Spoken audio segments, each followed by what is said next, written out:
Hello everybody, welcome back to another episode of Adventures in Beekeeping. My name is Kevin McMahon, and today we're going to do part 2 of our mini mating nuke series. Again, this is not my idea. This was from Dave at Barnyard Bees. This is his design, and essentially I'm just copying it. In episode 1 or part 1, I went step by step on how to build the mini mating nuke, and for this one, I'm not going to go and show you all the cuts or make all the cuts for you on video, but I am going to show you how I put it together for the feeder. It's all completed. I got 4 of them done. Well, pretty much all done. I've got one almost fully complete, and I want to show that to you here. As you can see, the mini feeders fit right directly on top of the mini mating nukes. Let's take a look here. This is one that's finished, and there's the feeder, but you can see here's the mini mating nuke. Here's the 2 frames. We can slide in.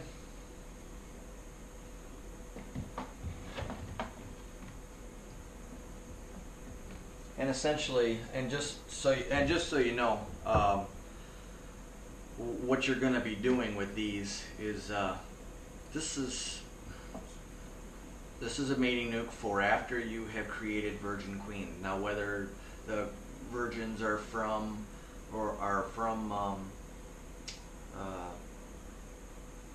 a swarm cell or supersedure cell from another colony that you have, or you have grafted queens and you want to use this to get your queen mated, get her started laying, and then you can take her out and take the frames out and develop your own a nuke. You can sell her. You can do a whole lot of things, or you can establish a nuke and then establish a colony from her.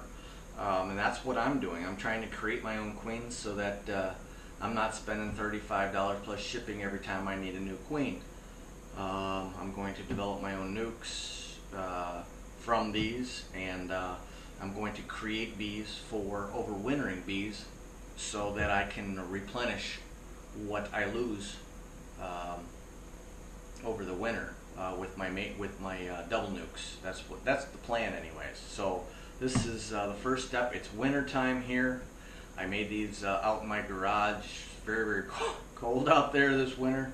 My glue, I bought 4 bottles of this. I keep leaving it out in the garage, and then it freezes, and then it's no good. You have to throw it away. You can't just thaw it out. It turns into jello after that.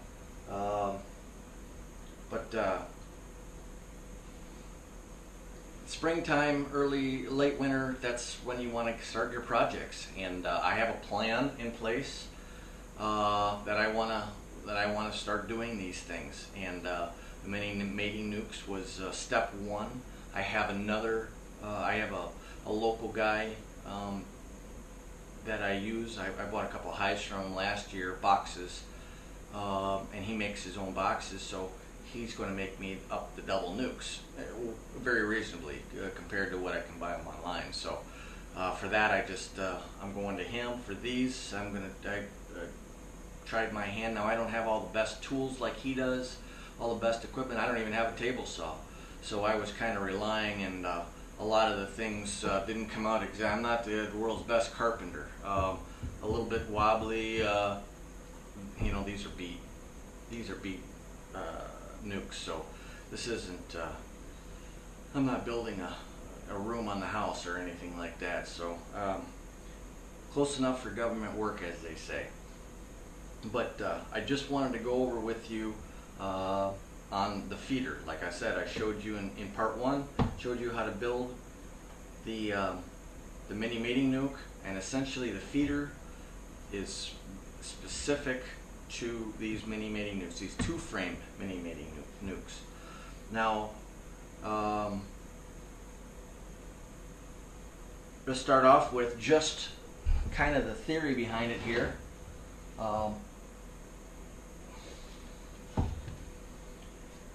Which we're looking for is the footprint of the top of this mini mating nuke, and that includes with the handles. So that's the base, which is going to be different from your original base from here. We had, if you remember, we had 19 3/4 for our sides for a length. You got 3/4 and 3/4 on each side, so that gives you 21 1/4 inches. So that is going to be our base. Plus, our base of this was 4 3/4. So that's the dimension that we ran with, and that's going to be our footprint. It's going to be 21 1/4 by 4 3/4. That's going to be the width. That's going to be the overall dimension of your feeder. So after you get, and what I did was one 1x6 8-footer will produce all the wood you need for making this feeder. It's going to be about, I can't remember what it cost for a 1x6. This isn't select grade, and that's probably what my mistake was. I tried I don't know, quality grade, I think it was called, at Menards, and there was twists and bend, you know, it cupped and whatever. It was cheaper. Select was just way more expensive than I wanted to spend on this, but anyways, it was like $4 for an 8-footer. So that ain't so bad. But essentially, what we got is two sides, and they are going to be 21 1/4 each. Okay. Then you have your bottom. That's also exactly 21 1/4 by 4 3/4. That's the same as the footprint for your mini mating nuke. You might want to double check. Sometimes, you know, when you're nailing it off and whatnot, it gets a little wide on you. As you can tell, my tape measure broke, and this is my father's. I inherited this. He's old school, and he built a whole resort with this tool right here. But this is exactly 4 3/4. So that's the overall dimension. Now, a 1x6 nominally is 5.5 inches, and you don't have to rip these. You can leave it as it is, 5.5, 5.5. I just left them as it is. I cut them 21 1/4. We're good as gold there. And then you can go ahead and cut your back piece and front piece 3 1/4 and 3 1/4 inches wide for each, and of course, and again, you just leave them at their nominal dimension, which was 5.5 inches. So that was the front and the back piece, 3 1/4 inches, 3 1/4 inches, and then let's get a close-up of this, just so you see how this is made. Hope you can see down there. I've got a hole drilled down the bottom of that, and as you can see, it's a 3/4 inch diameter. I just used a spade bit drill. Use what you can. Use whatever you got. And essentially, what this is if you look here, now you've got the back. And I've got 1, 2, 3, 4 spacers. I got 3 spacers, then the hole, spacer on either side, and then another spacer. And I'll tell you about that in a second here, and the reason for that. If you look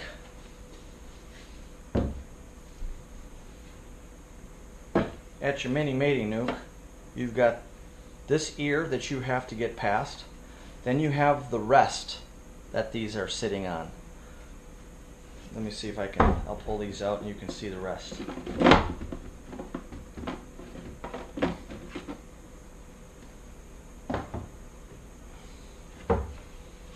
This is the rest.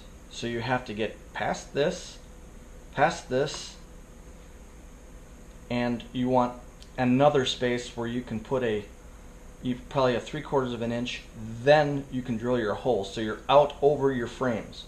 That's where you want to start, because you want the bees to be able to come up and access that hole underneath to get to their feed. And I'll show you this, how we did that.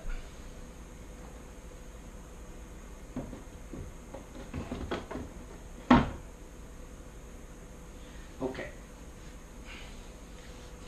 So this piece, and this piece, and this piece are all exactly the same size. They're all 3 1/4 inches by 5 1/2 inches deep. So you got 1, 2, 3, 4 of those. Now you also have 2 pieces on either side of that 3/4 inch hole, and I've got them at, since this is 5 1/2 inches, I'm going to be using, this is the screen, I'm going to be using a 3/4 inch spacer to hold the screen for a bee ladder. Okay, so you want at least 3/4 of an inch and a little bit more, just to make room, so it's not too compact in there. So essentially what I did was I cut these. If it was 5 1/2 minus 3/4 would be 4 3/4. I took 1/8 off that, so I cut them at 4 5/8. And just so you can see how this goes, this ladder goes in the bottom there. There we go. All right, and the bees will come up, they will access this into the screen, and they cannot get into, this is where your syrup is going to go. Okay, now in Dave Barnyard Bees, what he uses is a looks like a half gallon, bottom of a half of a gallon milk jug, and he puts that in the bottom. He cuts that out, puts that in the bottom, and then slides this ladder into it. I wanted to go just a slightly different route. I wanted to see, because it only holds so much syrup, right? So what I wanted to do was I wanted to make this reservoir watertight. And you're going to have to play with this yourself. I'm still playing. Now I bought some of this. It's called plastic. Well, actually, the first thing I tried was what's that junk that they sell? Flex Seal. I bought some Flex Seal, stuff on TV, and that sprayed like paint, and it was crap. Every time I tried to fill it full of water, it leaked. I mean, the same spot every time. I could not. I put 4 coats on and nothing. So I tried this plastic dip, and it seemed to coat it really nice. However, I don't know, for some reason, the seams, I was having difficulty. It was still leaking. So just a little while ago, I bought some all-purpose caulk, and I caulked all the joints with it's a waterproof, outdoor rated, shrink resistant, crack resistant, all-purpose clear caulk, and I caulked all the joints, and up, each vertical and horizontal seam, I caulked them all, and hopefully that gets it. Now, one of the things I just kind of realized this as I'm putting this in, the caulk actually added a little bit of dimension to my ladder, so I might have to alter this just a hair to get this to fit right. I can see it now that the caulk added just a little bit of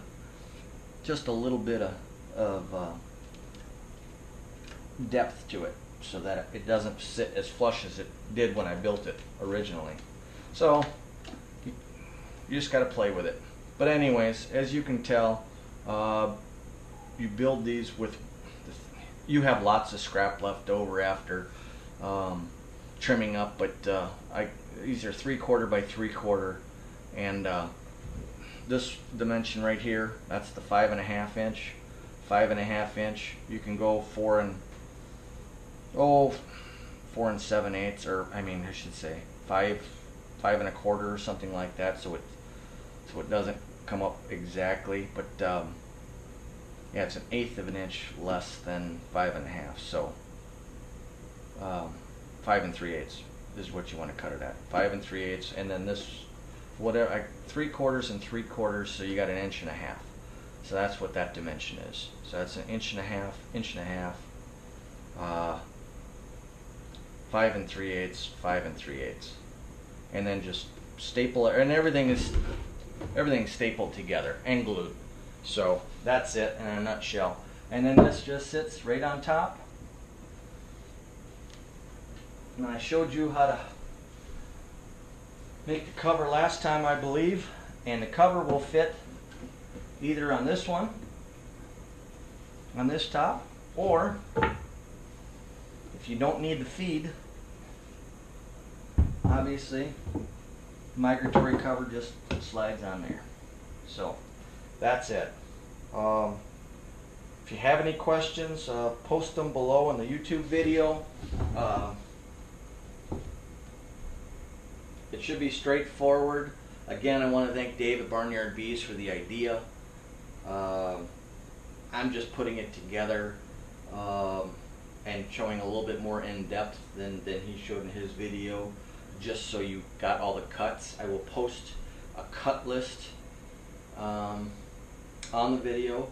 And then I also want to just note that in part 1 I did change the dimensions of a few things on that cut list after I posted the video. He had the top board at 5.5 inches. Now obviously I've got it at 4 3/4. It's not really a migratory cover if you can't put these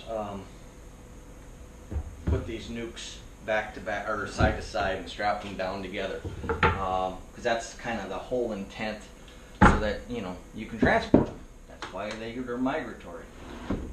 That's the whole idea, anyways. You're supposed to be able to, put these nucs side to side to side. I just mess around with the design. All you need really is a 2 inch by 4 3/4 inch block on the end, and that keeps it from cupping this way. That's what I did. Now I went and put these on. This was the first one I did just to see how it was, and then I realized that after that, then I can't stack these nucs. I couldn't stack them on top of each other because it just didn't come out right, or it just barely came out right. So I changed it to just be flat. Now another one of the things that I might do is I might put maybe 1/2 inch strips along, just to give the bees a little extra space over the nuc itself, not necessarily the feeder. But if I'm going to do it here, then I would have to put them here as well. Now what I could do instead is just add some strips here, so that it raises and gives a little bit more distance for the bees. So you can put a patty in there or something like that if you wanted to. But I don't know. Jury's still out on that. You can mess with it, make it your own. That's the biggest thing, and that's, I'm going to mess with these things. I wanted to get them built so that I had them for when I get ready to start grafting. Now when you graft, sometimes you wind up with 20 some grafts. What are you going to do with them all? I guess the answer is try to sell them, even as virgins. There's people out there that'll want virgin queens for, they'll be ready to split nucs, whatever. So that's my plan anyways. There's local people here. I'm not gonna mail them, but there's local people in my club. Some of them might need some queens. I'll be more than willing to do that. But for right now, all I have is 4. Now after I get done here, I'm gonna have to paint these up. And one of the things that David Barnyard Bees suggested, and the reason why he doesn't do the queen castles, is because he wants to separate these a little bit, because he doesn't want queen drift from one hive to the other. Okay, so he alternates. This hive, you know, will be this way, will face this way, and they'll be separated a bit, and the entrances will be swapped out. And this is how he'll do it. And this is so that it helps with queen confusion. And then also, what I did was I went and I had 4 quarts of paint mixed up with different colors. I had light yellow, light green, light blue, and then another one was just white. And that's another identification to help the virgin queens when they come back to find where she's going, because the last thing you want is the virgin to enter another hive, because if she does, she's going to get killed. And it's apparently, you know, I'm not the world's biggest bee expert, not an expert at all. This is my journey, and what you're watching right now is actually my journal for what I'm doing. But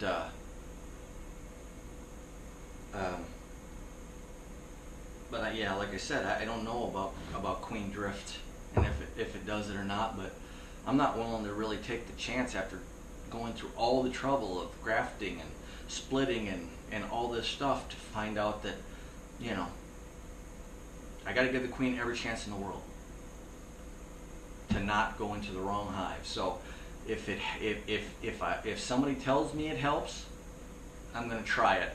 I can, you know, eventually I'm going to get enough of these. You know, maybe I'll build 4 more next year. We'll see. You know, I might try some things and find out that, you know what, queen drift is not a big deal. Doesn't happen as much as you hoped. But like I said, David Barnyard Bees, he seemed to have a pretty good handle on things. There's a rhyme and a reason for the way he's doing things. There's another guy out there, Jason at JC's Bees, very good narrator on his videos. Explains everything to a T. Really enjoy his videos. I gotta say that. Thumbs up. And Richard Noel also. He's another good guy to give a subscription to. He does these queen matings, grafting, all those kinds of things, and people do things just slightly differently than everybody else, and it's pretty cool to see how there's no one way to skin a cat in beekeeping. I'm finding that out in a hurry. Now, you know, just an update on my bees. A couple weeks ago, I opened them up to take a look, and there was a cluster. I could see it on the top. On one, I didn't open the other 2. This week, it was a warm day. Well, I mean, not that warm. It was 40, 38, 40, something like that. So I popped it open real quick. I had some winter bee patties that I wanted to throw in there, but I took a flashlight real quick just to take a look. I had in my 3 hives, I had bees between 2 frames. That was it, in all 3 hives, and it's about the size of my hand, maybe a little smaller than that, which, you know, is not good at all. They're not moving. They're in a state of torpor. Now, I was reading online, and everybody's like, oh, well, torpor only lasts an hour or 2 hours before they're going to die, blah, blah, blah, blah, blah. Torpor, bees will resist torpor. Torpor is a state of extreme hibernation where they just basically shut everything down like a bear does. Slowed heart rate. They don't move at all. When they're in the cluster, those bees are still moving around. they're moving around. The outside is moving in, and then inside is moving out, and they've got that ball at 92 degrees inside there in that queen. But in torpor, they're out on their own, and the weather has gotten to them, and this is their last gasp, and that's where my bees are at. There's not really enough to sustain them, and I'm a little bummed out, and so I'm probably going to end up losing. Now I put the bee patties over the top of them, and I closed it up as quick as I was in there 30 seconds, and I put the bee patty on top of them just to give them some protein. Now this is not a protein or a pollen patty. This is a winter carb patty, if you will. It's carbohydrates. It's not pollen substitute. So, and there's a big difference. You don't want to stimulate them into starting to produce brood this time of the year. This is mid-February. It's not the time for that. Maybe in mid-March around here, I want to start doing that, but since I don't have any bees, I don't need to start that. That's, it is what it is. But like again, my bees are in a state of torpor, so they're not moving at all, and I'm going to guess that none of them are going to, and even if I do, if there's 150 bees, that's not really enough to, and let's say that the queen did survive, that's really not enough to keep the chill in the evening off of brood. So in essence, my hive is pretty well done. Even if I was to stick them in a nuke this spring, which would probably be the best, I still don't think, if they survive that long, I still don't think that that's going to happen.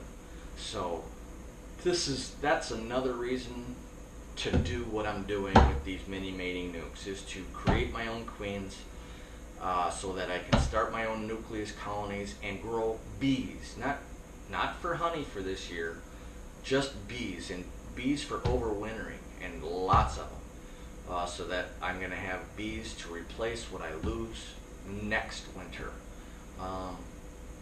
And it might sound funny. It's like, why not just have lots of bigger hives and deal with the losses that way.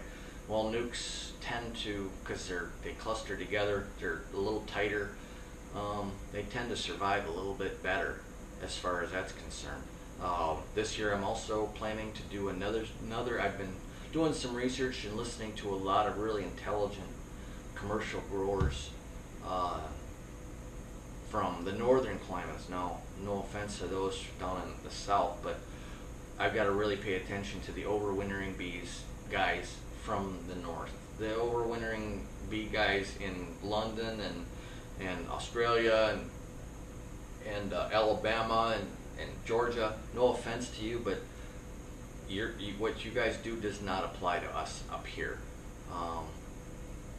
as far as the mites and just everything. But anyways, this one fella from, and I can't remember his handle, it's like the Bee Blog or something like that, Ian, and he's he's full of knowledge, a young guy, 40 ish, and he does single hive box management, and what he said and the way he said it convinced me to give that a try. Now, it was my first year. I didn't really think about it. I'm like, I put 2 brood boxes on, that's what you do, and I left 2 brood boxes so that, there's plenty of honey, right? Well, every year, he might put multiple brood boxes on during the summer, or as he's growing, and he tracks everything about his hives. I mean, everything about every single hive, not in general, but generally speaking, he puts two when he gets 7 to 8 frames of bees in a bottom box, he'll add a top box. Then he'll go through, and then he starts putting on his supers and whatnot, blah, blah, blah, all summer long, this, that, and the other. And he's in the honey business. He's not in the bee growing business. But come fall, he forces the queen and all the bees with a queen excluder, with now with a queen excluder, with a bee escape, forces them down into the bottom box, and then he, you know, the ones up here, and then he puts a queen excluder on, and he only overwinters one box of bees, and then he feeds the ever-living hell out of them to get them up to about 90. He said 95 pounds a box. That's a lot of honey. That's roughly 9 pounds per frame. That's very, very loaded. But that's his ultimate goal. That's his overwinter, and then he winters them inside. But he said that there's guys around him that do the same thing, but winter them outside. So he controls his environment a little bit better. But that's it. You know, all the bees are kind of in one, located in one box. And there's not a whole lot of space for them to heat up or keep warm. It just made a whole lot of sense to me. So that's what I'm thinking I'm going to try this year. I'm going to try to do the one hive box management thing. For another video I saw, one kid, he just does one box all winter long, or all summer long, and it works for him. And maybe I'll give it a try with one hive and see how it goes. The rest are honey supers for him. He seems to think that one hive box is all you need, or one brood box. I'm not quite there yet, but we'll see. We'll see how it goes. And then, and just so you know, that Ian, another reason why he puts them in one box is because in the fall, when he treats for varroa with oxalic acid, he feels that the bees are concentrated in all one spot. It concentrates all that oxalic acid vapor on those bees instead of, you know, between two boxes, and it gives them kind of a more healthy dose, and they get more saturated, and it's more effective of a mite control for him, which absolutely made 100% sense. So, like I said, I'm thinking about doing that, but this is step one in my process, and I hope you learned something. If you got any questions or comments, put them in the comments section. I hope you click subscribe and like. Happy beekeeping.